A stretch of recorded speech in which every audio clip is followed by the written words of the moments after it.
Hello all, welcome to സാക്കാരി rise plus. ഇന്ന് നമ്മൾ നോക്കാൻ പോകുന്ന ടോപ്പിക്കാണ് മെഡിക്കൽ ന്യൂട്രീഷൻ തെറാപ്പി. അപ്പം ആ ഒരു ടേം നമുക്കൊന്ന് മുറിച്ച് നോക്കുകയാണെങ്കിൽ ഇവിടെ ഒരു തെറാപ്പിയാണ്, അതായത് ഒരു ട്രീറ്റ്മെൻറ്റ് പോലെ, അല്ലെങ്കിൽ നമ്മൾ അതൊന്ന് ക്യൂർ ചെയ്യാനോ അല്ലെങ്കിൽ പ്രിവെൻറ്റ് ചെയ്യാനോ വേണ്ടി നമ്മൾ കൊടുക്കുന്ന ഒരു കാര്യമാണ്. And it is nutrition therapy. അതായത് ന്യൂട്രിയൻസ് വെച്ച് തന്നെ നമ്മൾ എന്ത് ചെയ്യാണ്, ക്യൂർ ചെയ്തെടുക്കുന്ന ഒരു കണ്ടീഷനെയാണ്, അല്ലെങ്കിൽ ആ ഒരു സിസ്റ്റത്തിനെയാണ് നമ്മൾ എന്ന് വിളിക്കാം, മെഡിക്കൽ ന്യൂട്രീഷൻ തെറാപ്പി എന്ന് വിളിക്കാം. ഇപ്പം നമുക്ക് പറയാം, ഇപ്പം ലൈഫ് സ്റ്റൈൽ ആയിട്ടുള്ള ഡിസീസസ് ഒക്കെ ഇല്ലേ, ഡയബറ്റീസ് ഒക്കെ വരുമ്പം നമുക്കത് കൺട്രോൾ ചെയ്യാനായിട്ട് എന്ത് ചെയ്യാം, ഡയറ്റിലും കുറച്ച് ചേഞ്ചസ് ഒക്കെ കൊണ്ടുവന്ന് എക്സസൈസൊക്കെ ചെയ്ത് കഴിഞ്ഞാൽ നമുക്ക് എന്ത് ചെയ്യാൻ പറ്റും, അതിനെ കൺട്രോൾ ചെയ്ത് കൊണ്ടുവരാൻ പറ്റും. അതേപോലെ ഇപ്പം ഹൈ ബ്ലഡ് പ്രഷർ ഉണ്ടെങ്കിലോ കൊളസ്ട്രോൾ കൂടുതലായിട്ടുള്ള ആൾക്കാർക്കൊക്കെ നമുക്കിങ്ങനെ എന്ത് ചെയ്യാൻ പറ്റും, എക്സസൈസ് പ്ലസ് ഡയറ്റ് ചെയ്ത് കഴിഞ്ഞാൽ, അതായത് നമ്മൾ കൊടുക്കുന്ന ന്യൂട്രിയൻസിൽ അല്ലെങ്കിൽ നമ്മൾ കൺസ്യൂം ചെയ്യുന്ന ന്യൂട്രിയൻസിൽ കുറച്ച് വ്യത്യാസങ്ങൾ, അതിൻ്റെ എമൗണ്ടിൽ കുറച്ച് വ്യത്യാസങ്ങളൊക്കെ വരുത്തി നമ്മൾ കഴിക്കുകയാണെങ്കിൽ എന്ത് ചെയ്യാം, നമുക്ക് ഈസി ആയിട്ട് അത് അണ്ടർ കൺട്രോളിൽ കൊണ്ടുവരാൻ പറ്റും. സോ ഇതെല്ലാം ഈ മെഡിക്കൽ ന്യൂട്രീഷൻ തെറാപ്പിയുടെ അണ്ടറിൽ നമുക്ക് പ്ലേസ് ചെയ്യാം. Okay, so medical nutrition therapy എന്ന് പറയുമ്പോൾ എന്തായിരിക്കും, it is a personalized evidence-based treatment ആണ് using nutrition to manage, prevent or treat medical condition by registered dietitians. അപ്പോൾ മെഡിക്കൽ ന്യൂട്രീഷൻ തെറാപ്പി MNT എന്ന് വെച്ചാൽ എന്താണ്, പേഴ്സണലൈസ്ഡ് ആയിരിക്കും. ഓരോ ആൾക്കാർക്കും അത് ഓരോ വ്യത്യാസ രീതിയിലായിരിക്കും കൊടുക്കുക അല്ലേ. ഇപ്പം എൻ്റെ കണ്ടീഷൻ ആയിരിക്കില്ല മറ്റൊരാൾക്ക് അല്ലേ, മറ്റൊരാളുടെ കണ്ടീഷൻ ആയിരിക്കില്ല വേറൊരാൾക്ക്. അപ്പം അത് പേഴ്സണലൈസ്ഡ് ആയിട്ടുള്ള സാധനമാണ്. ആൻഡ് എവിഡൻസ് ബേസ്ഡ് ആണ്, നമ്മളുടെ ഹിസ്റ്ററിയൊക്കെ നോക്കിയിട്ടാണ് എന്ത് ചെയ്യുക ഇത് ചെയ്യുന്നത്. So personalised evidence based treatment ആണ്. അവിടെ എന്താ യൂസ് ചെയ്യുക, ന്യൂട്രീഷൻ, നമ്മൾക്ക് കഴിക്കേണ്ട ന്യൂട്രിയൻസ് ബേസ് ചെയ്തിട്ടാണ് എന്ത് ചെയ്യുക ആ ഒരു ട്രീറ്റ്മെൻറ്റ് ചെയ്യുക. ഒന്നുകിൽ ട്രീറ്റ് ചെയ്യുക, അല്ലെങ്കിൽ ഒരു കണ്ടീഷൻ വരുന്നതിന് മുമ്പായിട്ട് അതിനെ പ്രിവെൻറ്റ് ചെയ്യാൻ വേണ്ടി, അല്ലെങ്കിൽ അതിനെ എന്താണ് അണ്ടർ കൺട്രോളിൽ കൊണ്ടുവരാൻ. ഇപ്പോൾ ഷുഗർ ഒക്കെ ഉള്ള ഒരു പേഷ്യൻറ്റ്, ഡയബറ്റിക് ആയിട്ടുള്ള ഒരു പേഷ്യൻറ്റിനെ ഷുഗർ മാനേജ് ചെയ്ത് കൺട്രോൾ ചെയ്ത് നിർത്താനൊക്കെ ആയിട്ട് നമുക്ക് ഈ മെഡിക്കൽ ന്യൂട്രീഷൻ തെറാപ്പി കൊണ്ട് പറ്റും. So it is a personalised evidence based treatment using nutrients അല്ലെങ്കിൽ ന്യൂട്രീഷൻ ടു എന്തിനൊക്കെയാണ്, manage, prevent or treat medical conditions. And അത് ഒരു രജിസ്റ്റേർഡ് ആയിട്ടുള്ള ഡയറ്റീഷ്യൻ ആയിരിക്കും അത് പറഞ്ഞു കൊടുക്കുക. ഓക്കെ, ഒരു രജിസ്റ്റേർഡ് ആയിട്ടുള്ള ഡയറ്റീഷ്യനാണ് അത് ആൾക്കാരിലേക്ക് എത്തിക്കുക. ഇപ്പം അവരായിരിക്കും അത് ഏത് ഫുഡാണ് കൺസ്യൂം ചെയ്യേണ്ടത്, ഏതാണ് അവോയ്ഡ് ചെയ്യേണ്ടത്, ഓരോ കഴിക്കേണ്ട ഫുഡ് എത്ര എമൗണ്ടിൽ കഴിക്കണം, ഏതൊക്കെ ടൈമിൽ കഴിക്കണം എന്ന കാര്യങ്ങളൊക്കെ ഈ ഒരു ഡയറ്റീഷ്യനാണ്, രജിസ്റ്റേർഡ് ആയിട്ടുള്ള ഒരു ഡയറ്റീഷ്യനാണ് പറഞ്ഞ് തരുന്നത്. So medical nutrition therapy is a personalised evidence based treatment using nutrition to manage, prevent and treat medical condition by a registered dietitian. അപ്പോൾ ഈ ഒരു ടേം ഫസ്റ്റ് ഇൻട്രൊഡ്യൂസ് ചെയ്തത് 1994 ആരാന്ന് വെച്ച് കഴിഞ്ഞാൽ ഇപ്പോഴത്തെ academy of nutrition and dietetics അല്ലേ, അവരാണ് എന്ത് ചെയ്തത് ഈ ഒരു ടേം മെഡിക്കൽ ന്യൂട്രീഷൻ തെറാപ്പി എന്നുള്ളൊരു ടേം ഇൻട്രൊഡ്യൂസ് ചെയ്യുന്നത് in 1994. So medical nutrition therapy is a personalized evidence-based treatment ആണ് using nutrition to manage, prevent and treat medical condition by registered dietitian. And ഈ ഒരു term introduce ചെയ്യുന്നത് 1994 by so-called the Academy of Nutrition and Dietetics. And dietitian gather detailed information about medical ഹിസ്റ്ററിനെ പറ്റിയുള്ള informations എടുക്കും, ആ ഒരു പേഴ്സൻ്റെ life സ്റ്റൈലിനെ പറ്റിയുള്ള കാര്യങ്ങൾ നോക്കും, അവരുടെ ഈറ്റിംഗ് ഹാബിറ്റ് എന്തൊക്കെയാണെന്നുള്ളത് നോക്കും, അവർക്ക് എന്താണ് ഗോൾ എന്നുള്ളത് നോക്കും. ഇപ്പം ഫോർ എക്സാമ്പിൾ ഇപ്പോൾ ഡയബറ്റിക് ആയിട്ടുള്ള പേഷ്യൻ്റ് ആണെങ്കിൽ അവർക്ക് ഷുഗർ കൺട്രോൾ ചെയ്യുക എന്നുള്ളതാണ്. ഇപ്പോൾ ഓവർ വെയ്റ്റ് ആയിട്ടുള്ള ഒരാളാണെങ്കിൽ അവർക്ക് വെയ്റ്റ് അണ്ടർ കൺട്രോളിൽ കൊണ്ടുവരാനാണ്. അപ്പോൾ അവരുടെ ഹെൽത്ത് ഗോൾ അനുസരിച്ച് അവരുടെ ഹിസ്റ്ററിയും ലൈഫ് സ്റ്റൈലും, അതായത് മെഡിക്കൽ ഹിസ്റ്ററിയും ലൈഫ് സ്റ്റൈലും ഈറ്റിംഗ് ഹാബിറ്റും ഒക്കെ നോക്കിയിട്ടാണ് അവർക്ക് സ്യൂട്ടബിൾ ആയിട്ടുള്ള ഒരു ഡയറ്റീഷ്യൻ കൊടുക്കുന്നത്. So a dietitian gather details information on medical history, life style, eating habit and health goal. ഇതിൻ്റെ ബേസിസിലായിരിക്കും ഒരു പെർഫെക്റ്റ് ഡയറ്റ് അവർക്ക് സജസ്റ്റ് ചെയ്യാം. So, medical nutrition therapy is a personalized evidence-based treatment using nutrition to manage, prevent or treat medical condition by a registered dietitian. And ഈ ഒരു term introduce ചെയ്തത് 1994 by now called academy of nutrition and dietetics. And dietitian എന്താ ചെയ്യുക? They gather the medical history, life style, eating habit and health goal base ചെയ്തിട്ടായിരിക്കും എന്ത് ചെയ്യുക? അവർ വേണ്ട diet suggest ചെയ്യുന്നത്. ഓക്കെ, അപ്പോൾ ഒരു പേഴ്സണലൈസ്ഡ് ന്യൂട്രീഷൻ പ്ലാൻ ക്രിയേറ്റ് ചെയ്യുമ്പം അതിനകത്ത് എന്തൊക്കെയാണ് കൊണ്ടുവരുന്നതെന്ന് വെച്ച് കഴിഞ്ഞാൽ, ഒന്ന് ഡയറ്ററി ചേഞ്ചസ് വരും. അതായത് മീൽ പ്ലാനിങ്, എത്ര പോർഷൻ കൺട്രോൾ ചെയ്യണം എന്നുള്ള രീതിയിൽ ഡയറ്ററി ചേഞ്ചസ് അതിനകത്ത് ഉണ്ടായിരിക്കും. രണ്ടാമത് ന്യൂട്രിയൻ തെറാപ്പി കാണും. ചില ആൾക്കാർക്ക് ചിലപ്പോൾ എന്തെങ്കിലും സപ്ലിമെൻറ്റ്സ് ഡെഫിഷ്യൻസി ഒക്കെ ഉള്ള ആൾക്കാർക്കാണെങ്കിൽ സപ്ലിമെൻറ്റ്സ് കൊടുക്കേണ്ടി വരും. ചിലപ്പോൾ അവർക്ക് കൺസ്യൂം ചെയ്യാൻ പറ്റാതെ വരുന്ന സമയത്ത് ട്യൂബ് ഫീഡിങ് കൊടുക്കാറുണ്ട്, അല്ലെങ്കിൽ IV ന്യൂട്രീഷൻ പ്രൊവൈഡ് ചെയ്യാറുണ്ട്. അപ്പോൾ ഒരു പേഴ്സണലൈസ്ഡ് ന്യൂട്രീഷൻ പ്ലാനിനകത്ത് പല കാര്യങ്ങൾ ഇൻവോൾവ് ചെയ്തിട്ടായിരിക്കും. ഒന്ന് ഡയറ്ററി ചേഞ്ചസ് സിംപ്ലി കൊണ്ടുവരും, മീൽ പ്ലാനിങ്ങും പോർഷൻ കൺട്രോളും ഒക്കെ ബേസ് ചെയ്തിട്ടുള്ളതാണ് അത്. പിന്നെ വരുന്നതാണ് ന്യൂട്രിയൻ തെറാപ്പി കൊടുക്കുന്നവരുണ്ട്. തെറാപ്പി ആയിട്ട് അതായത് സപ്ലിമെൻറ്റ്സും ട്യൂബ് ഫീഡിങ്ങോ അല്ലെങ്കിൽ IV ന്യൂട്രീഷനും ഒക്കെ കൊടുക്കും. പിന്നെ കൗൺസിലിംഗ് ആൻഡ് എഡ്യൂക്കേഷൻ അതിൽ ഒരു ഇമ്പോർട്ടൻറ്റ് പാർട്ടാണ്. അപ്പോൾ ഇത്രയും കാര്യങ്ങളാണ് ഒരു പേഴ്സണലൈസ്ഡ് ന്യൂട്രീഷൻ പ്ലാനിൽ വരുന്നത്. ഓക്കെ, ഇതിൽ മിക്കതിനകത്തും വരുന്നത് ഇപ്പം ന്യൂട്രിയൻ തെറാപ്പി ആയിട്ട് വരുന്നത് അങ്ങനത്തെ സിവിയർ കണ്ടീഷൻസിലൊക്കെയാണ് നമ്മൾ ഈ സപ്ലിമെൻറ്റ്സും ട്യൂബ് ഫീഡിങ്ങും IV ന്യൂട്രീഷനും ഒക്കെ കൊടുക്കുക. യൂഷ്വലി ചെയ്യുമ്പം ഡയറ്ററി ചേഞ്ചസും കൗൺസിലിംഗ് ആൻഡ് എഡ്യൂക്കേഷനും ആണ് മെയിനായിട്ടും കൊടുക്കുന്നത്. ഓക്കെ, അപ്പോൾ personalised nutrition plan is created which can involves dietary changes വരുത്താം, അല്ലെങ്കിൽ ന്യൂട്രിയൻ തെറാപ്പി കൊണ്ടുവരുന്നതുണ്ടാവാം, അല്ലെങ്കിൽ കൗൺസിലിംഗ് ആൻഡ് എഡ്യൂക്കേഷൻ പ്രൊവൈഡ് ചെയ്യും. ഓക്കെ അല്ലേ? അപ്പോൾ ഇത്രയാണ് മെയിനായിട്ടും ഒരു മെഡിക്കൽ ന്യൂട്രീഷൻ തെറാപ്പി എന്ന് പറയുന്നത്. ഇനി ഓരോ കണ്ടീഷൻസിനും നമ്മൾ കൺസ്യൂം ചെയ്യേണ്ട അല്ലെങ്കിൽ ആ ഒരു ടൈമിൽ കൺസ്യൂം ചെയ്യേണ്ട കുറച്ച് ഫുഡ്സ് കാണും, എത്ര എമൗണ്ടിൽ കൺസ്യൂം ചെയ്യണം എന്നുണ്ടായിരിക്കും. അങ്ങനെ പല കണ്ടീഷൻസിലും ഓരോ രീതിയിലുള്ള ഫുഡായിരിക്കണം നമ്മൾ എടുക്കേണ്ടത്, അല്ലെങ്കിൽ ഇത്ര എമൗണ്ടിലായിരിക്കണം എടുക്കേണ്ടത്. ആൻഡ് ആ എമൗണ്ട് ഓരോ കണ്ടീഷൻ അനുസരിച്ച് വേരി ചെയ്യും. ഇപ്പം പ്രഗ്നൻസിയിൽ കഴിക്കുന്ന അത്രയും നമ്മൾ നോർമൽ ഒരു അഡൾട്ട് കഴിക്കേണ്ട ആവശ്യം വരുന്നില്ല, അവർക്ക് വേറെ എമൗണ്ടിലായിരിക്കും കഴിക്കേണ്ടത്. അതേപോലെ ലാക്ടേഷൻ കൊടുക്കുക, അതായത് ബ്രസ്റ്റ് ഫീഡിങ് ആയിട്ടുള്ള മദറിന് വേണ്ട ന്യൂട്രിയൻസ് കുറച്ചും കൂടെ എക്സ്ട്രാ കാണും അല്ലേ, അല്ലെങ്കിൽ അവർ കഴിക്കേണ്ട കുറച്ച് കാര്യങ്ങൾ ഉണ്ടായിരിക്കും. അതേപോലെ ഇപ്പം സ്കൂൾ ഗോയിങ് ആയിട്ടുള്ള കുട്ടികൾ അല്ലെങ്കിൽ അഡോളസൻ്റ് ആയിട്ടുള്ള കുട്ടികൾ അവർ കഴിക്കേണ്ടതിലെല്ലാം എന്ത് വരും? ഡിഫറൻസ് വരും, എമൗണ്ടിലും ഡിഫറൻസ് വരും. അപ്പോൾ ഇനി അതാണ് നമ്മൾ നോക്കാൻ പോകുന്നത്. സോ ഇന്നത്തെ ക്ലാസ്സിൽ നമ്മൾ പ്രഗ്നൻസി ആയിട്ടുള്ള അല്ലെങ്കിൽ പ്രഗ്നൻ്റ് ആയിട്ടുള്ള വിമൻ കൺസ്യൂം ചെയ്യേണ്ട ഫുഡുകളും അത് എത്രത്തോളമാണ് കൺസ്യൂം ചെയ്യേണ്ടതും അവർക്ക് നോർമൽ എത്ര വീതം ഓരോ ന്യൂട്രിയൻസ് വേണം എന്നുള്ള കാര്യങ്ങളാണ് നമ്മൾ ഇന്നത്തെ ഈ ഒരു ക്ലാസ്സിൽ നോക്കുന്നത്. അപ്പോൾ ആദ്യം നമുക്ക് പ്രഗ്നൻസി ആൻഡ് പ്രഗ്നൻസിയിൽ ന്യൂട്രീഷൻ്റെ ഇമ്പോർട്ടൻസ് എന്താണെന്നുള്ളത് നമുക്ക് ആദ്യം ഒന്ന് നോക്കാം. അത് കഴിഞ്ഞിട്ട് അവർക്ക് റെക്കമെൻഡ് ചെയ്യുന്ന എത്ര എമൗണ്ട് വീതമാണ് ഓരോ ന്യൂട്രിയൻസിലും വരുന്ന എമൗണ്ട് എത്ര ആണെന്നുള്ളത് നമുക്ക് നോക്കാം. അതായത് ഡെയിലി അവർ കഴിക്കേണ്ടത് എത്ര ക്വാണ്ടിറ്റിയിലാണെന്നുള്ളത് നമുക്ക് നോക്കാം. ഓക്കെ, സോ പ്രഗ്നൻസിയുടെ ടൈമിൽ നമ്മളൊരു ഗുഡ് ന്യൂട്രീഷൻ മെയിൻറ്റെയിൻ ചെയ്യുക അല്ലെങ്കിൽ അതേപോലെ ഹെൽത്തി ഡയറ്റ് മെയിൻറ്റെയിൻ ചെയ്യുക എന്നുള്ളത് വളരെ ഇമ്പോർട്ടൻ്റ് ആയിട്ടുള്ളൊരു കാര്യമാണ്. കാരണം പ്രഗ്നൻ്റ് ആയിരിക്കുമ്പോൾ എന്താണ്, മദർ മാത്രമല്ല ഉള്ളിൽ എന്താണ് ഒരു കുഞ്ഞും കൂടെ ഉണ്ട് അല്ലേ, ഒരു അൺബോൺ ചൈൽഡും കൂടെ ഉണ്ട്. അപ്പം ആ കുട്ടിയുടെ ഹെൽത്തിനും മദറിൻ്റെ ഹെൽത്തിനും maintaining a good nutrition and a healthy diet എന്ന് പറയുന്നത് ക്രിട്ടിക്കൽ ആയിട്ടുള്ളൊരു കാര്യമാണ്, അല്ലെങ്കിൽ മോസ്റ്റ് ഇമ്പോർട്ടൻ്റ് ആയിട്ടുള്ളൊരു കാര്യമാണ്. So maintaining good nutrition and a healthy diet during pregnancy is critical for the health of mother and unborn child. മദറിൻ്റെയും അതേപോലെ അൺബോൺ ചൈൽഡിൻ്റെയും ഹെൽത്തിന് ഇമ്പോർട്ടൻ്റ് ആയിട്ടുള്ളൊരു കാര്യമാണ് maintaining a good nutrition and a healthy diet.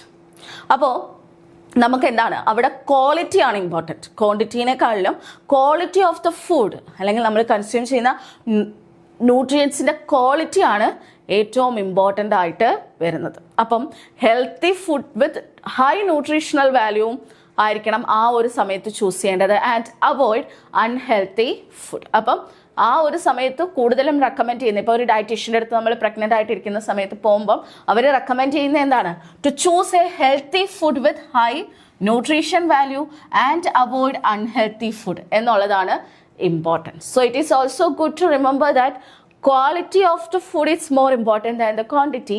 So it is recommended to choose healthy food with high nutritional value that avoid unhealthy food. Okay.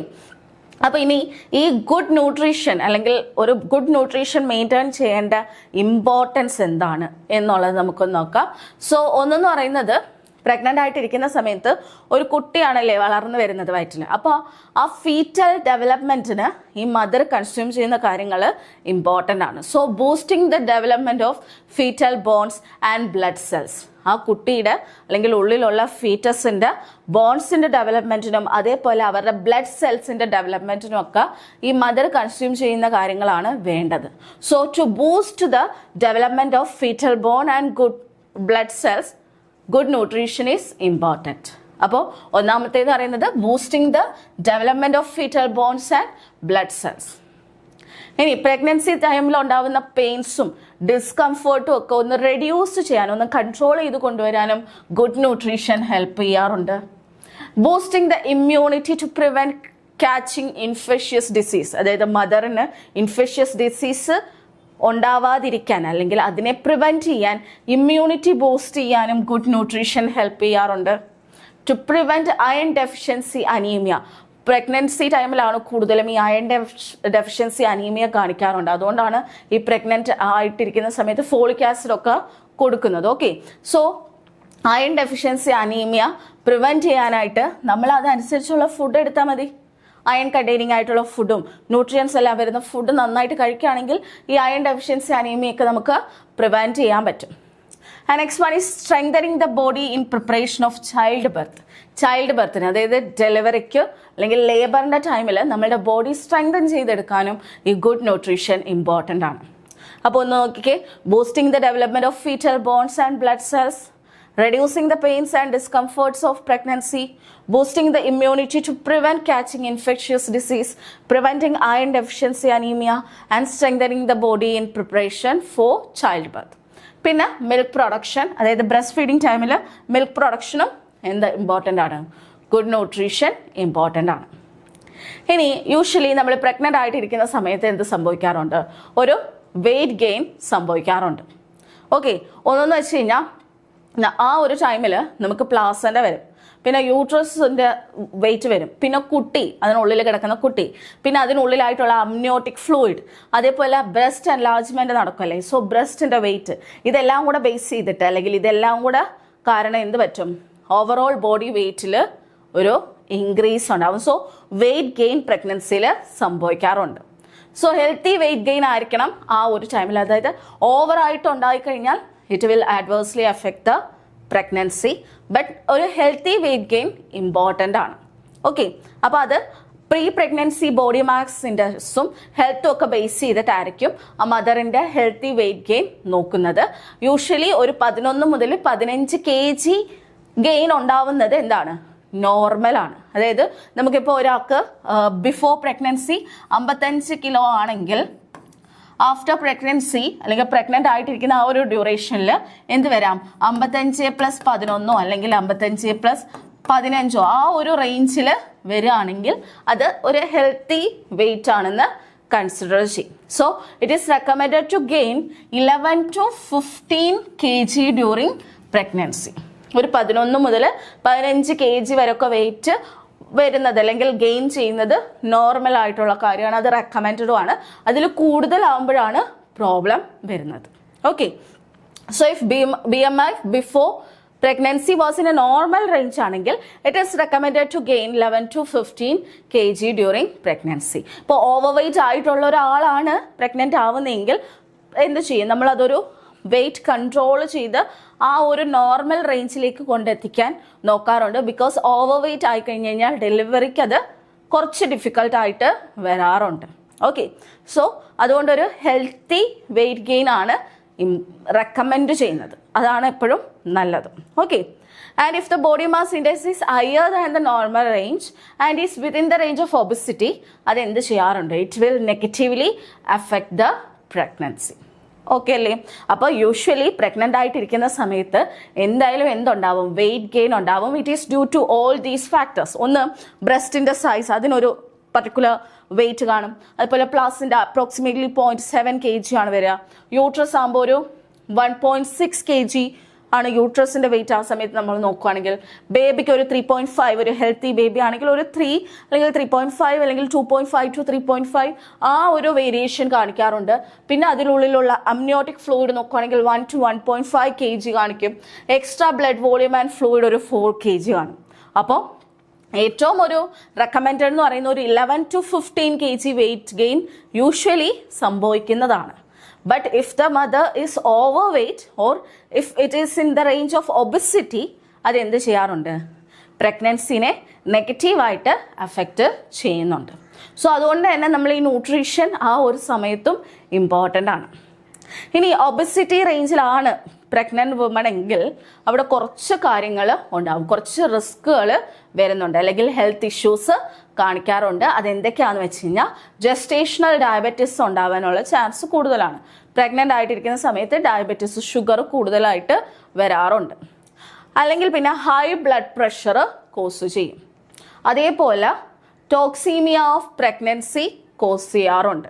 Okay, അപ്പം gestational diabetes cos ചെയ്യും, high blood pressure ഉണ്ടാവാൻ chance ഉണ്ട്, toxaemia of pregnancy ഉണ്ടാവാറുണ്ട്, അല്ലെങ്കിൽ എന്താണ് pre term ബർത്തിന് കാരണമാവാറുണ്ട്. അതായത് ആഴ്ച ആവുന്നതിന് മുമ്പ് തന്നെ ഡെലിവറിക്ക് ചാൻസ് ഉണ്ട്. സോ അപ്പം ഒബീസ് ആയിട്ടുള്ള ഒരു പ്രഗ്നന്റ് വിമൻ ആണെങ്കിൽ there is an increase in risk in developing some conditions like gestational diabetes, high blood pressure, toxemia of pregnancy and preterm birth. അപ്പോൾ ഇതിനെല്ലാം കാരണമാവാറുണ്ട് കേട്ടോ. അപ്പോൾ അതൊന്ന് ഓർത്ത് വെച്ചോളൂ.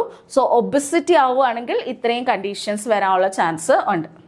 അതേപോലെ ഒബീസ് ആയിട്ടുള്ള മദർ ആണെങ്കിൽ ബേബിക്കും ചില പ്രോബ്ലംസ് ഉണ്ടാകാനുള്ള ചാൻസ് ഉണ്ട്. ഒന്ന് കൺജനൈറ്റൽ ഡിഫക്ട്സ് ഒക്കെ ഉണ്ടാവാറുണ്ട്. പിന്നെ കുട്ടിയുടെ സൈസ് കുറച്ചും കൂടെ വലുതായിരിക്കും, ജൈജാൻറ്റിസം കോസ് ചെയ്യാനുള്ള ചാൻസ് ഉണ്ട്. ആൻഡ് അങ്ങനെ വരുന്ന സമയത്ത് എന്ത് പറ്റും? ചൈൽഡ് ബർത്തിൻ്റെ സമയത്ത് ഇഞ്ചുറീസ് ഉണ്ടാവാനുള്ള ചാൻസ് ഉണ്ട്. പിന്നെ കുട്ടികളിൽ ചൈൽഡ്ഹുഡിൽ എന്തായിരിക്കും? അവർക്ക് ഒബിസിറ്റി ഉണ്ടാവാനുള്ള ചാൻസ് അല്ലെങ്കിൽ ഡെവലപ്പ് ചെയ്യാനുള്ള ചാൻസും വരുന്നുണ്ട്.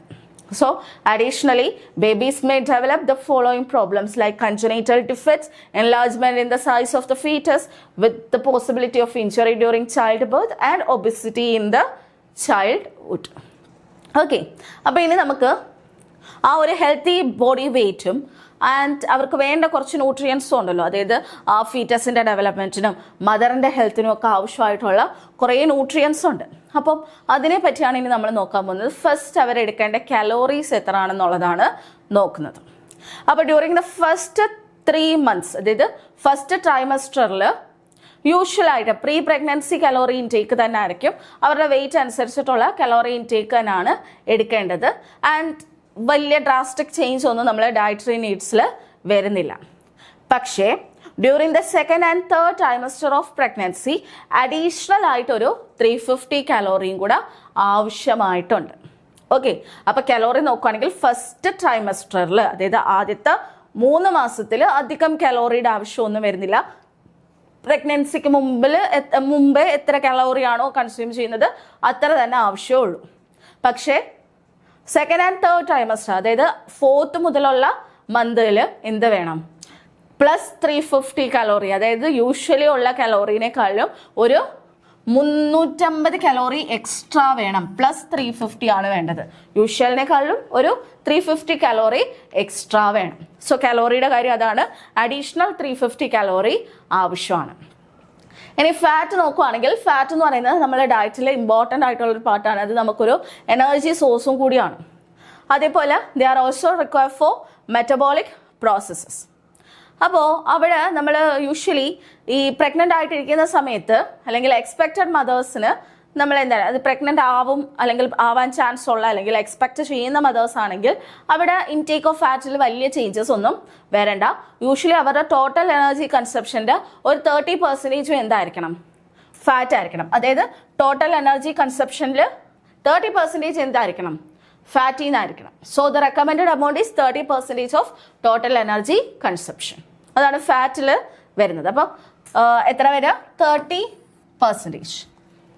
ഇനി അടുത്താണ് fibre. Fibre is very important. അതായത് ഈ പ്രഗ്നൻ്റ് ആയിട്ടിരിക്കുന്ന സമയത്താണ് ഈ കോൺസ്റ്റിപ്പേഷൻ ഒക്കെ ഉണ്ടാകാനുള്ള ചാൻസ് കൂടുതലാണ്. അപ്പം അത് പ്രിവെൻറ്റ് ചെയ്യാനായിട്ടും അതേപോലെ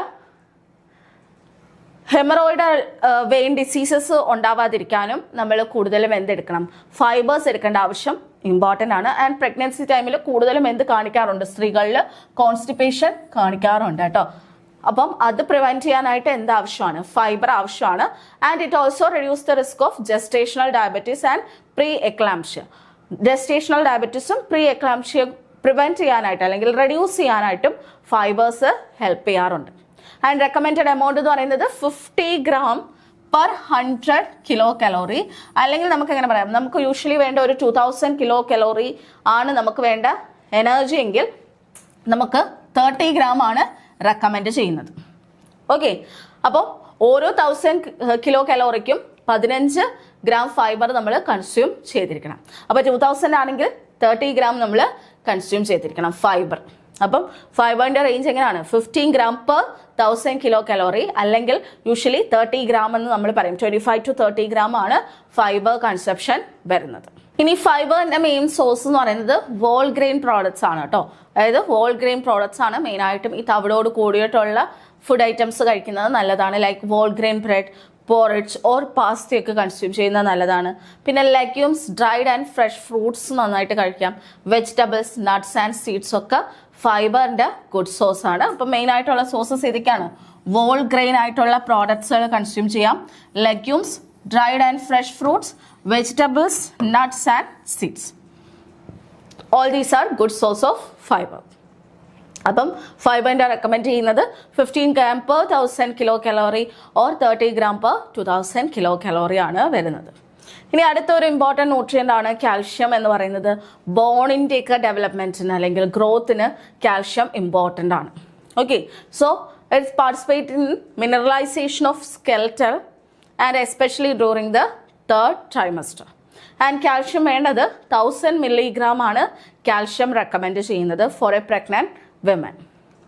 ആൻഡ് അതിനകത്ത് എന്തൊക്കെയാണ് കാൽഷ്യത്തിൻ്റെ സോഴ്സസ് എന്ന് നോക്കുകയാണെങ്കിൽ ഡയറി പ്രോഡക്ട്സ് ഉണ്ട്, leafy green vegetables, orange juice and almond. ഇതൊക്കെയാണ് കാൽഷ്യത്തിൻ്റെ ഗുഡ് സോഴ്സ് ആയിട്ട് കൺസിഡർ ചെയ്യുന്നത്. അപ്പോൾ പ്രഗ്നൻ്റ് ആയിട്ടുള്ള വിമൻ ഇതൊക്കെയാണ് കൂടുതൽ കൺസ്യൂം ചെയ്യേണ്ടത്. ഇനി അടുത്താണ് അയൺ. ഓക്കെ, അയൺ എന്ന് പറയുന്നത് നമ്മുടെ ഹീമോഗ്ലോബിൻ്റെ പ്രൊഡക്ഷനും അതേപോലെ ഓക്സിജൻ്റെ ട്രാൻസ്പോർട്ടിനും ഒക്കെ ഇമ്പോർട്ടൻ്റ് ആണ്. So in phase of increase blood mass, foetal growth and development of അപ്പൻഡേജസിനെല്ലാം അയൺ ഇമ്പോർട്ടൻ്റ് ആണ്. സോ അത് റെക്കമെൻഡ് ചെയ്യുന്നത് പ്രഗ്നൻ്റ് ആയിട്ടുള്ളൊരു മദർ 27 milligram അയണെങ്കിലും ഡെയിലി കൺസ്യൂം ചെയ്യണം. എന്നാലാണ് ഈ എല്ലാ കാര്യങ്ങൾക്കും മീറ്റ് ചെയ്യാൻ പറ്റുക.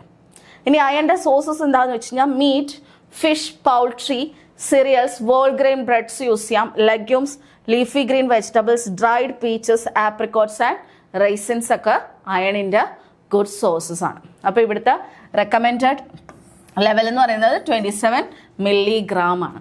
Thank you everyone.